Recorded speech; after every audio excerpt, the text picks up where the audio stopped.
FFKM miantso amin'ny fandiniantena sy ny fibebahana.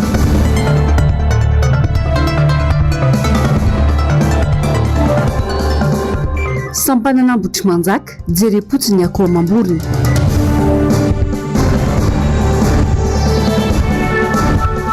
Topo fiantsonana garamakisy fasan'ny karany mangina vitsy ny mpandeha. Manatitra ny ara-patomboky lahy sy tomboky vavy tonga sota anatin'izao fotoana ny fampahalalam-baovao izao ary manasanao ny tenako anaraka ny antsipirim-baovao hatramin'ny farany. Eo amin'ny vaovaon'ny finoana avy hatrany no isantarana ny fiarana amin'ity alina ity. Toa mifanipaka toy ny valalan-karona ireo mpiray tandrazana na dia tonga azy ilay andrian'ny fiadanana. Very ny sotoavy na maha-malagasy, ny fantrana ara-tsaina, ara-materialy, fa indrindra ny ara-panano antony izany rehetra izany ho ireo ray aman-dreny mpiangonana ao amin'ny FFKM amin'izao krismasy izao. Tonga olombelona ny zanak'Andriamanitra ary nonina tetỳ amintsika. Afaliana ho antsika izany satria fankalazana ny famonjenantsika kanefa toa afaliana tsy mety ho tonga lafatra. Vokatry ny savorivorom-piainana, ny fantrana efa miatra amin'ny ankalana. Miofakondro vava ny ankamaroan'ny malagasy, simba ny tontolo iainana, any ka manjavozavo ny ho avy, ho hiatrany izy efatra amin'ny rahalata anatin'ny fanambarana. Fotoana fifampirariana sambarana sy fiadanana nefa izao krismasy izao. Jesosy Kristy no andrian'ny fiadanana ho ireto ray aman-dreny ara-panahy ka ny fiadanantsika olombelona sy ny fiangonana dia tsy misy afa-tsy ny fihavanana indray eo amin'ny Kristy sy ny azo fijaliany izay nandraisantsika ny famelan-keloka ho fampihavanana ao aminy. Amin'izao krismasy izao dia miantso amin'ny fandiniantena sy ny fibebahana, ny famelan-keloka ary ny fihavanana. Mihavana amin'ny olona rehetra anaty fiekikeloka, ny fibebahana, ny famarinana ary ny fihavanana.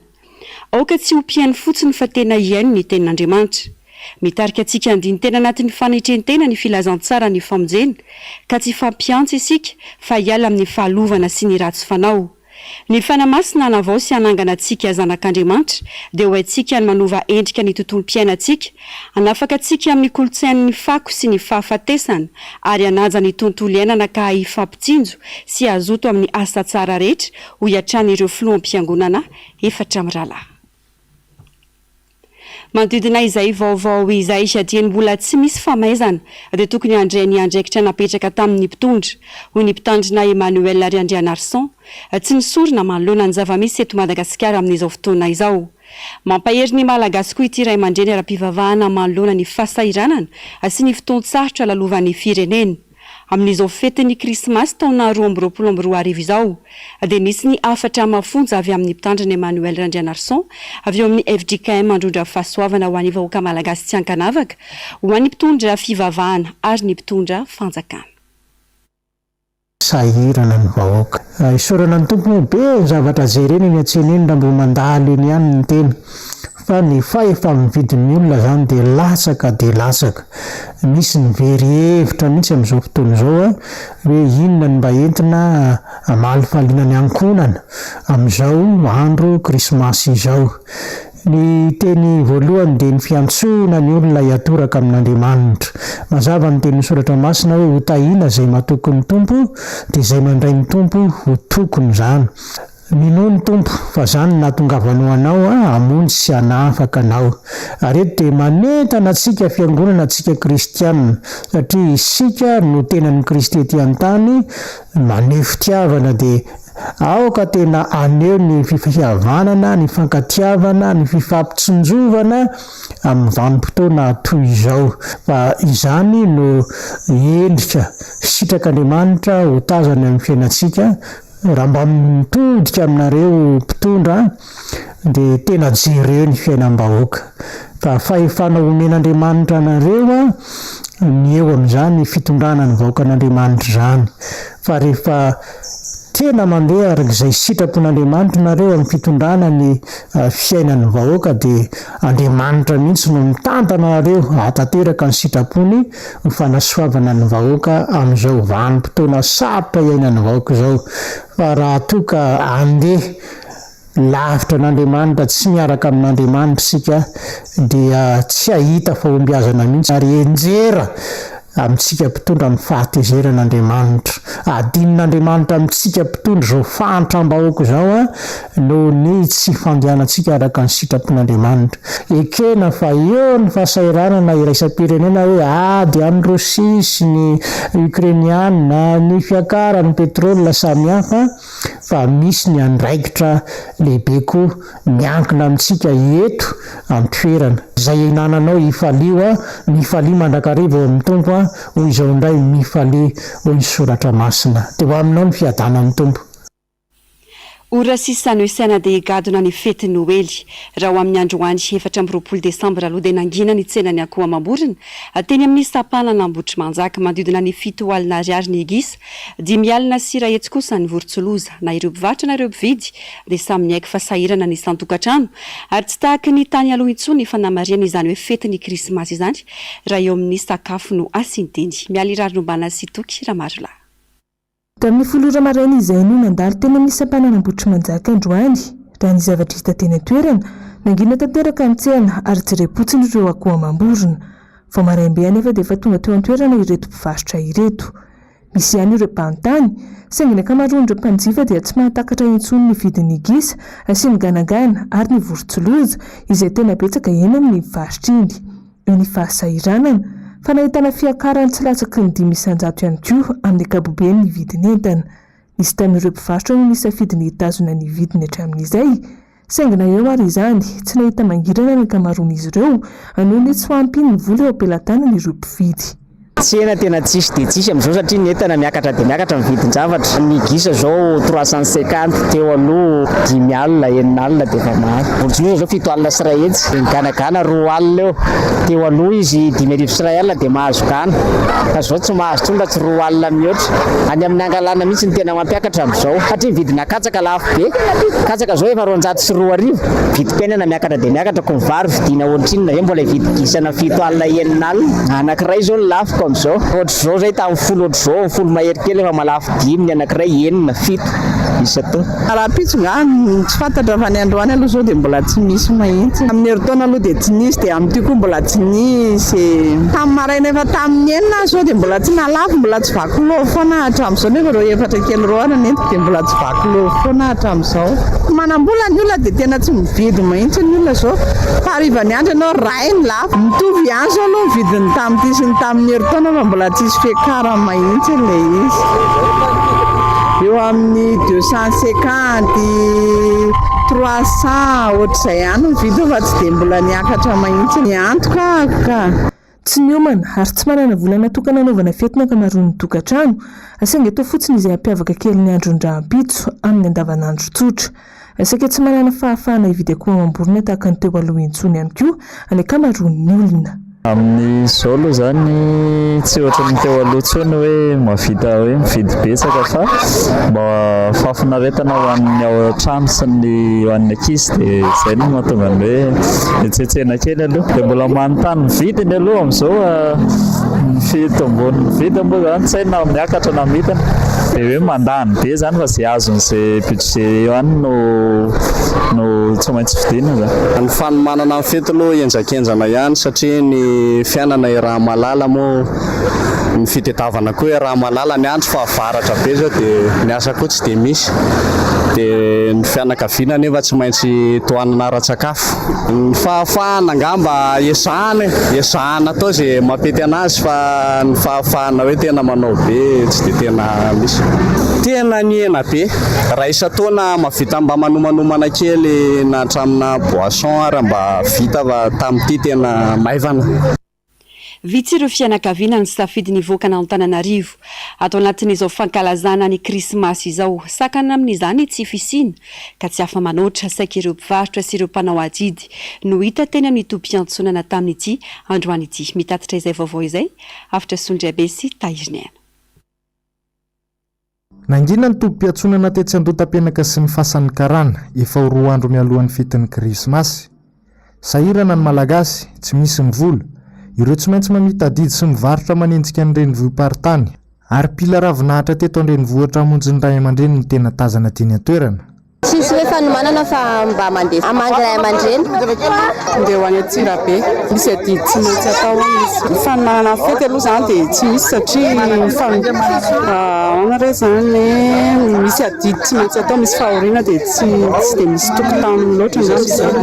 Fankalazana mangingina aloha hoe vola tsy dia misy loatra. Tsy dia nitovany tamin'ny taona lasa zany fa somary niena ny mpandeha tamin'ity. Ny petsehana aloha zany dia mpanao vakansa tsy dia misy fotsiny ilay mamonjy ray aman-dreny izay ngamba ny fahefana mividy mihitsy zany nefa miena ilay volan'ny olona satria volany eo ihany nefa ny vidim-piainana miakatra. Ho an'ny tetsy amin'ny fasan'ny karana nisy ny tsy fifankahazahoana kely teo amin'ny lamina sy ny sarandalana. 2 alina ariary no napetraka ao anatin'izao fety izao, efatrefatra ny seza. Raha toka tsy nisy fiovana kosa ny sarandalana ho an'ny tetsy amin'ny Garamaki. Tsy haiko izavy ny tokony andraikitra ny ATT sy ny ministère ny transport angamba ny tokony mijeran'izay hoe misy fanararotana ihany ataondry zareo ety amin'ny mpitatitra ety hoe sady miakatra le frais no mbola tery le place hoe hitanareo tsara angamba nareo nahita hoe tery le place raha tokony ho efatra ohatra le place ataondry zareo dimidimy efa le frais fa efa miakatra be dia mampalahelo miakatra hatramin'ny 2 alina ariary izy zao nandehanandro zareo teo miafy be le mpandeha ao anatin'le fiara tena hita hoe tery.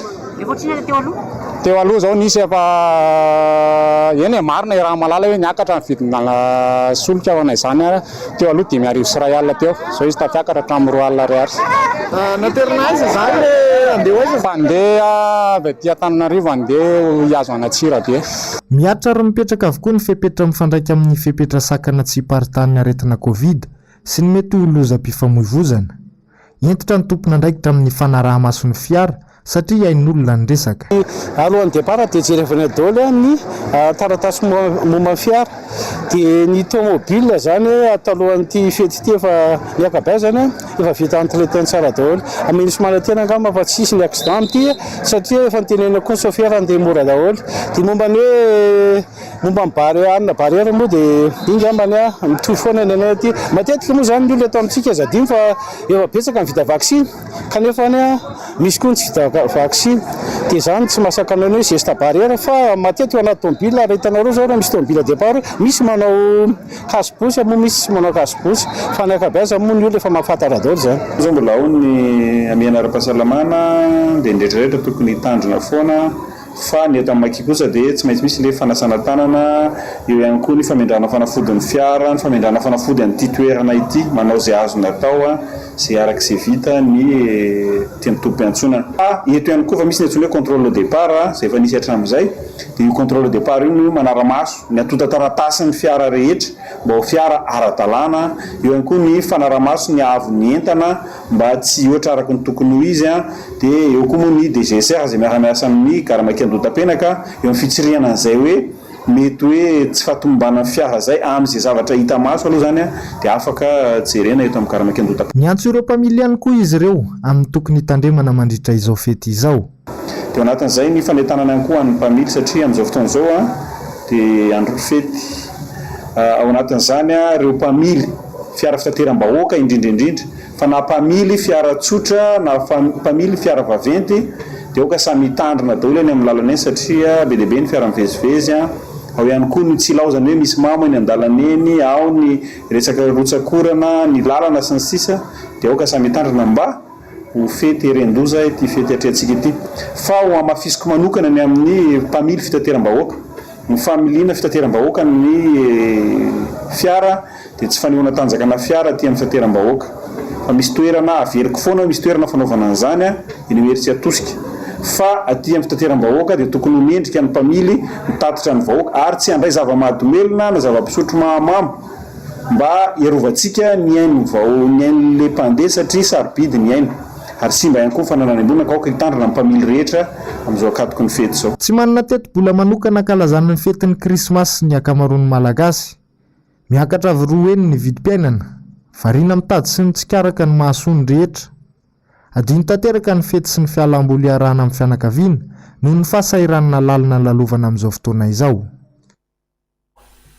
singa tsy afamisaraka amin'ny fankalazana ny fetin'ny krismasy ny mofomamy ny noely na ny bûche de Noël kolotsaina vahiny kanefa tsy ety izay maharatsy azy raha misy ny entimanana ampifaliana ny ankonana fantaro ary fa tany amin'ny taona 437 tany no namoronana mpianatra mpanao mofomamy tao Saint-Gérin de peu près ny bûche de Noël raha ny eto amintsika rehefa noely toy izao dia maro ireo toeram-pivarotana sy ny fianakaviana no mivelona amin'ny fanamboarana azy niakatra ny vidin'ny bûche no ny fiakarany akora fanamboarana azy mety noho izay fisondrotabidy izay dia ny hainy ireo mpanjifa araka ny fanazavana ireny mpianakaviana iray mivelona amin'ny fanaovana mofomamy amin'ny fandraisam-peo ny avitra solondraibe sy taiziniana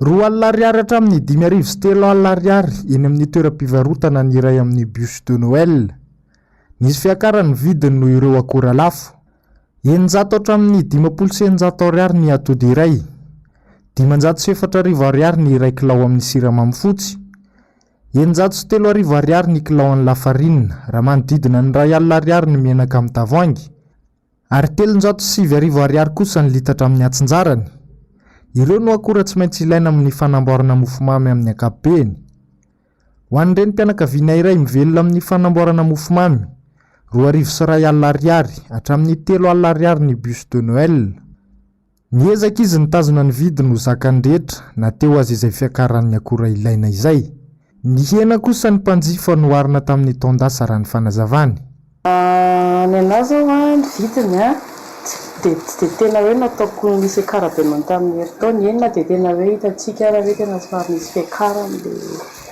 le ingrédient ny rehetrarehetra mihitsy izany dia ny problème kely koa le fiakarany tsy dia misy espace de temps be hoe indraindray mety hoe ny taloha zao ohatra mety hoe amataona na mambolambolana ohatra fa tamin'ity misy hoe espace na herinandro dia fa tonga dia niakatra be mihitsy ny ingrédient dia ianao zany miezaka foana calcul an'ilay izy hoe mitazona an'ilay prix ianao nefa koa ianao mijery an'izay hoe mba tsy dia ahafaty antoka anao izany hoe ny nahy manokana zany dia zahako foana aloha zany hoe mba afaka mba manjifa an'ilay izy daholo ny sarangan'olona nefa koa amin'ny qualité nefa ny mba lazaina hoe mba mahafapo maro ihany ena zao atody aloha voalohany dia ny siramamy dia ny farine dia ny crème liquide naovana crème dia ny parfum ohatra hoe ataonao chocolaté ilay izy dia na ianao mampiasa poudre cacao na ianao mampiasa chocolat pâtissier mety daholo dia nature zao aloha eto aloha mbola tsy vita fa parfum forêt noire mety dia ny tout choco maharitra 10 minitra mahereo ny fanaovana ity karazana mofomamy iray ity karazany 3 no nataony ao ny nature ny choco ary ny forêt noire olana goavana amin'ny fanaovana mofomamy ny fahatapahan-jiro izay mampitaraina andrehetra amin'izao fotoana izao ho an'ny eny amin'ny faritra tanety be anala mahitsy matetika milatsaka ambany ny herinaratra ka tsy maintsy mitady vahaolana izy ireo isan'izany ny fampiasana lafaoro mandeha amin'ny arina fandrehatra ny rano ny tatoato ny tena tonga dia maraina jusqu'à riva tsisy rano misy impact ohatra zao ny paty rehefa atsofoka ny voalohany aloha rehefa mibatena aloha le paty batena aloha le génoise ka raha amin'iny zany mitapaka tampoka ny jiro dia efa avy ianao zany tsy maintsy mitady fouet dia efa fouet tena mikinana satria mesure eny mijanona eo dia lasa me liquide le paty dia amin'izay fotoana izay izy tsy hiakatra mihitsy dia simba zany aloha le ingrédient dia ny anankiray koa raha ohatra izy zao mitsofoka anaty lafaoro mitapaka ny jiro dia efa tonga dia simba koa le génoise izay aloha zany tena problème mahazo anay manao an'itony amin'ny resaka jiro ny précaution aloha zany zao ny tena mety aloha zany dia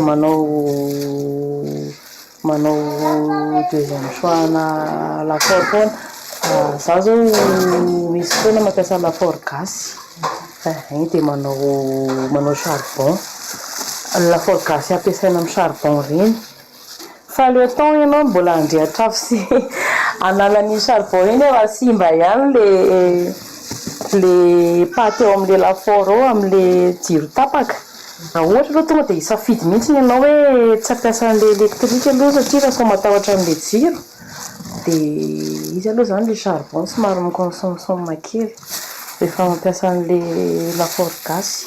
Araky ny tantara dia zava-dehibe nandritry ny antsoina hoe solstice d'hiver, alina lava indrindra ao anatin'ny taona, dia ny alina 1 Desambra izany ho an'ny vahoaka Germanika, monina ny atsimo antsinanan'ny Fransa-ny Bush.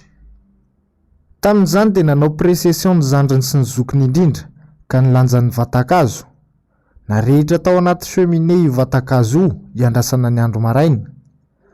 Rehefa izay dia apetraka eo afovoan-databatra izany tao aorian'ny ady lehibe faharoa dia ny ely ary nandrakotra ny Eoropa ity fomba ity. Novaina ho mofomamy miendrika hazo hatrany ka tsy mety le filazatra amin'izao.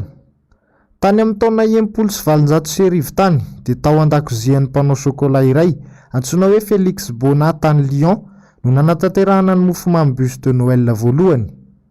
Tsindrin-tsakafo ny namoronana azy ary misy karazany maro araka izay itiavana azy ity bûche de Noël ity. Lafombaovao hafa tanteraka kosa indray mifandraiky amin'ny politika manana andraikitra lehibe eto amin'ny firenena ny anteny miram-pirenena io no fanehoan-kevitra nentin'ny profesora Jean-Louis Rakotombo androany raha nitondra ny heviny mahakasika ny fahoriam-bahoaka amin'izao. Efa natsapy ireo solombavam-bahoaka fa sahirana ny malagasy ka tokony roso amin'ny fanesorana ny filohan'ny repoblika izay fototra voalohany amin'ny fametrahany ny politika mpanjakana hoy ny fanazavana. Germaine Menjanary sy Toky Ramazla. Laharana fafolo amin'ny firenena mantra indrindra maneran-tany i Madagasikara aty amin'ny taona 2024 raha toka laharana fahadimy amin'ny gisitra aty Afrika. Tsy fahaiza mitantana, fanjakan'ny kolikoly ary tsy fangararana ataon'izao fitondrana rajoelina izao no isan'ny fototra mahatonga ny fihamoran'ny firenena. Etsy andaniny tsy misy tena fanarandalana sy fampiarandalana eto amin'ny firenena fa saromana amin'ny finamanana ny fomba fitantanana. Na dia ity izao aza fa famotehana fiainam-bahoaka no miseho eto. Isan'izany ny solombavam-bahoaka eny anivony anteny miram-pirenena raha toka misy ireo olona ambony voatontonona amina fiara-maloto ka tokony alefa any amin'ny haute cour de justice. Ny Assemblée nationale manana andraikitra be eto amin'ny firenena fa tsy mety hanao ny andraikiny araka ny tokony ho izy. Voalohany indrindra aloha manao ny lalàna izy, manao proposition de loi izy, mba firy ny proposition de loi natao teto satria tsy ala hauteur ny député sasasasany. Faharoa manarak'izay raha ohatra misy manao adalàna ny mpitondra ambony dia tokony ho tsarainy any amin'ny haute cour de justice kanefa tsy maintsy mandalo amin'ny afoandiovana Assemblée nationale ny dossier zay vao azo tsaraina any. Ny Assemblée nationale zany no milaza hoe olo-masina io na olona tokony ho gadrainy io. Dia teto amintsika nisy maromaro ny mpitondra ambony izay nanao adalàna ohatra ministre ny justice Théoloré zao nanao corruption à haut niveau, ohatra reny bombo susite reny reny écran place ny sisa reny tokony ho tsaraina. Kanefa ny ao amin'le afoandiovana atao hoe Assemblée nationale tsy mety manao satria majoritaire ao anatiny dia ny député mpitondra. Akoatran'izay député tokony manao enquête parlementaire fa hatreto mba firy ny enquête parlementaire ary raha mba nanao azy ny tao amin'ny Sénat tamin'ny fotoanandrony anankiray débloqué sans suite. Dikan'izany tsy mipetraka tsara araka ny tokony izy fa anara-tsy very ohatra viliatsahona fotsiny ny andraikitra Assemblée nationale. Sarotra ny androsoan'ny firenena raha toka ireo natao hosolotena ny vahoaka mialangalana amin'ny fandraisana andraikitra toy izany. Samy tazapotsiny ny fahavoazan'ny vahoaka izay nifidy azy ireo. Manara-maso ny asan'ny mpanatanteraka no andraikiny. Manao motion de censure, manao ny empêchement, dia io le motion de censure zao dia reniny synery fotsiny député sasany dia tsy mety hanao ndray. Eo nefa maimay te hanao an'le izy dia imezan'ny olona fotsiny. Fitaovana fotsiny le député fa tsy afaka tena mijoro amin'ny zavatra tokony ataony na winina fiantraikany any amin'ny exécutif. Zany motion d'empêchement zany tokony ataondry zareo koa zany adidiny zany fa maninona izy ntsy anao mety ve mety aminy ve mety aminao député reo ve le fiainam-pirenena am'izao fotoana zao reny mpandikana lalam-panorenana be deaibe reny dika zany zany amin'ny système io na andika lalam-panorenana 100 izy amin'ny filohan'ny repoblika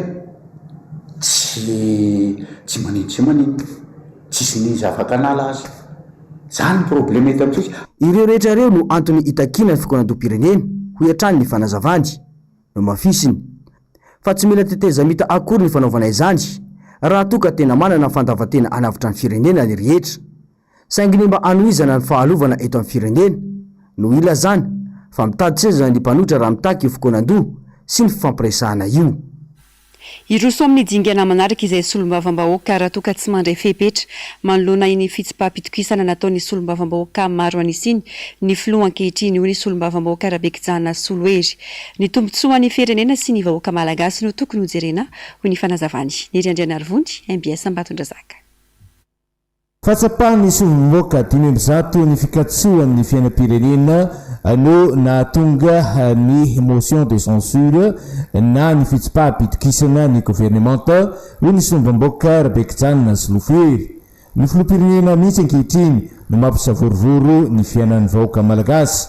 Mila mandray andraikitra izy fa raha tsy tanteraka zany dia iroso amin'ny dingana manaraka ireo solombavam-bahoaka araka nambarany ny solombavam-bahoaka vofito am-paravaravona Rabekijana Soloery. Ny zava-misy dia izahay ao anatin'ny solombavam-bahoaka dia matsapa fa efa tena tsy mandeha intsony izao fitondram-panjakana zao zay no nahatonga an'iny fanaovana tsony ho lasa 500 iny ary tompona andraikitra voalohany amin'izany ny filoham-pirenena satria mampisavorovoro ny fiainam-pirenena ary maton'ny solombavam-bahoaka nanao an'iny sony iny fantatry ny solombavam-bahoaka rehetra fa tsy mandeha ny fiainam-pirenena amin'izao fotoana zao ny resaka tsy fandriampahalemana resaka reny motif betsaka be izay miteneniny 500 solombavam-bahoaka reny ka dia ka zay moa ao anatin'ny solombavam-bahoaka mpanoitra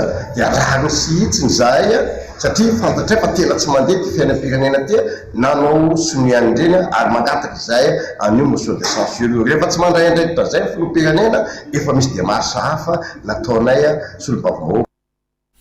Fa nitondra ny heviny manoloana ny fandrodanana ny tamboho eo amin'ny parkina manoloana ny hôtely iray ao Toliara ny Ray Aman-dreny Tokobe 3 naroda ny fiadidian'ny tanàna mantsy io tamboho io izay nambaran'izy ireo fa tsy manara-dalàna velively ny asa nataon'ny komina Germaine Moenjanary tokony raha maro lany mitatitra izay vaovao izay. Ny roso tamin'ny fandravana ny fanorenana tamboho eo amin'ny parkina manoloana ny hôtely iray ao Toliara ny fiadidiana tanàna Toliara omaly nilaza ny mpisolo vava ity hôtely ity fa tsy manara-dalàna ny fomba nanatanterana ny didy ary tsy nisy ny fampafantarana ny didy mialoha ny fampiarana azy. Tsy ara-dalàna ho izy zay satria ity didy ity dia ny huissier voalohany indrindra no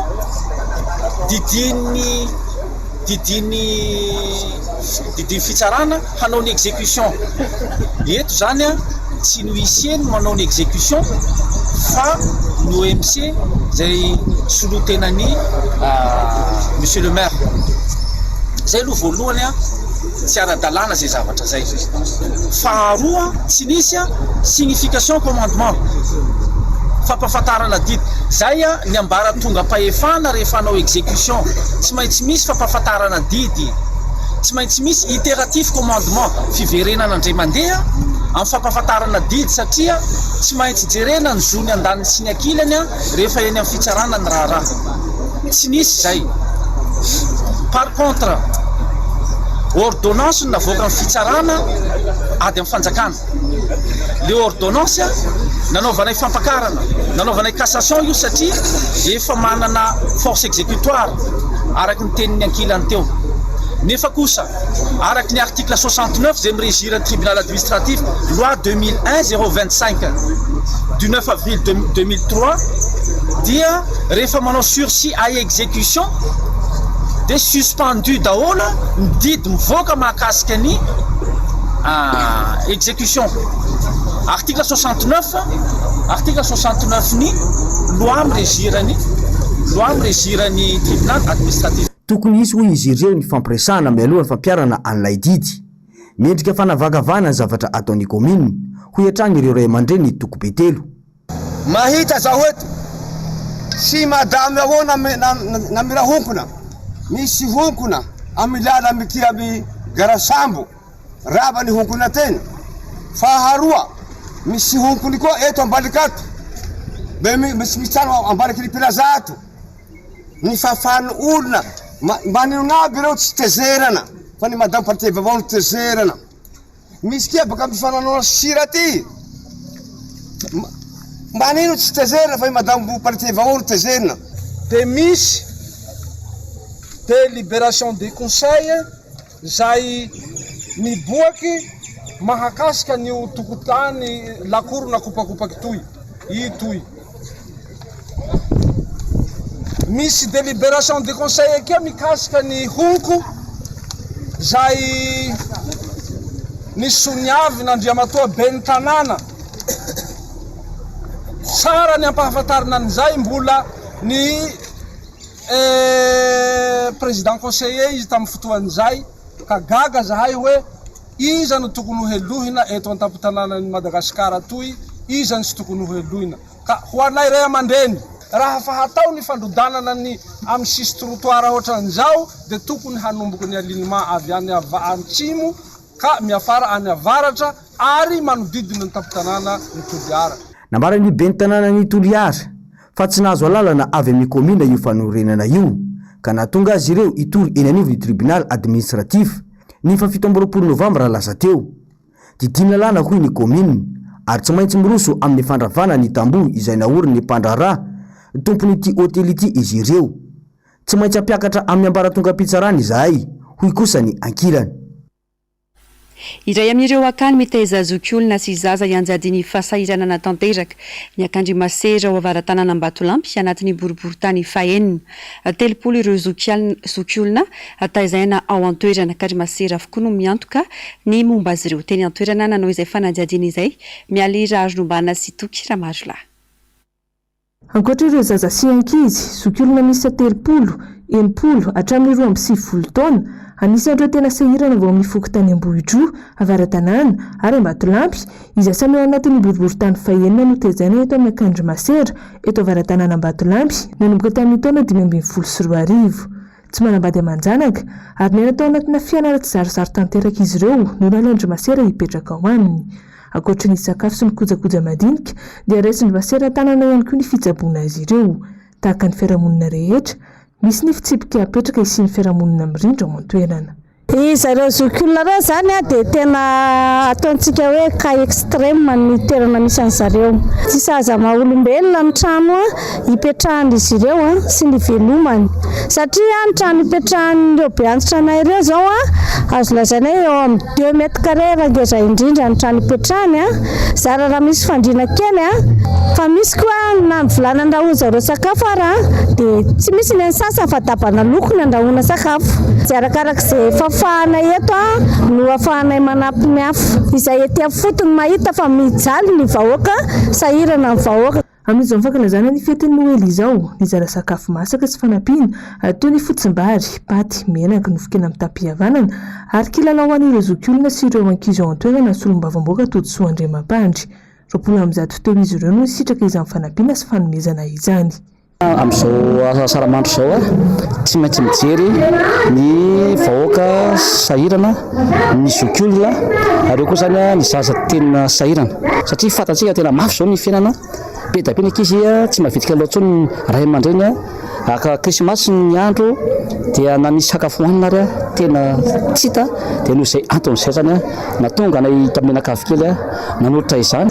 Zao saramandro zao misy no tokony fampitsinjo ny olona rehetrarehetra satria tsisy manana ny ampy fa sambatra izay mifanampy.